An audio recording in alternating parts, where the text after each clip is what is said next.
Let's talk about the clinical signs of salmonella enterica typhi. In doing so, we'll cover symptoms, diagnostics, and treatment. Let's jump into it. Salmonella stereotypes are gram-negative bacteria cells that enter through the host through the fecal-oral route from ingestion of contaminated food. Unlike some of the common strains of salmonella that you might have heard of, such as Salmonella typhimurium, Salmonella typhi is not zoonotic, meaning it does not spread from animal to human, but it is highly specialized to only target humans. Once ingested, it targets the epithelial cells of the intestine and disseminates through the blood and lymph to the gallbladder, where it colonizes. Now let's talk about some of the common symptoms. Salmonella typhi has a 10 to 14 day incubation after ingestion of the bacteria.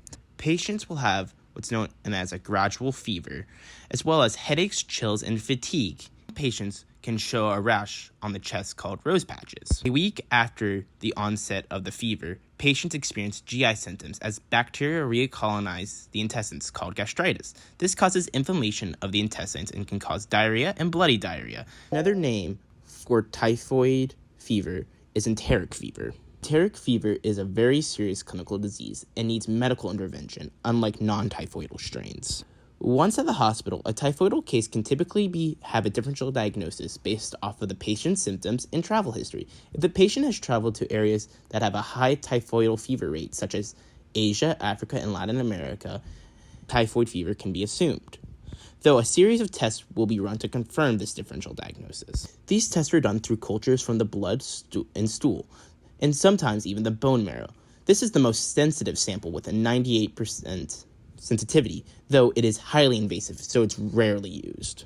Stool sample is 30 to 40% sensitive and should be performed on a highly selective medium to ensure it's not getting a false positive from the normal gut microflora.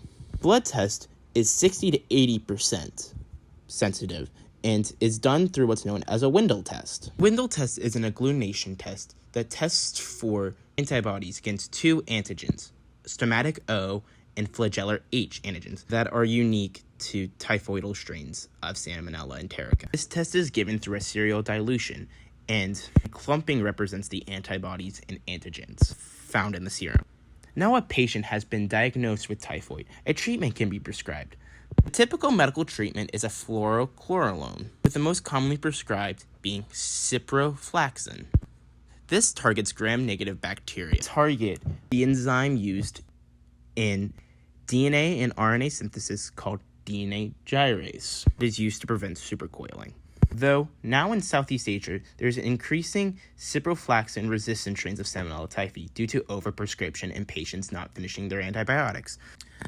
Now alternatively being prescribed is the antibiotic is azithromycin. It is a broad bacteriostatic that inhibits protein synthesis. In most cases, when you are traveling to these countries, a vaccine prophylaxis called TY21A is given, which introduces an inoculate live bacteria, which is a non-virulent strain, and introduces it to the immune system that helps create the active immune system memory cells. In case of a future infection, the body knows how to fight it.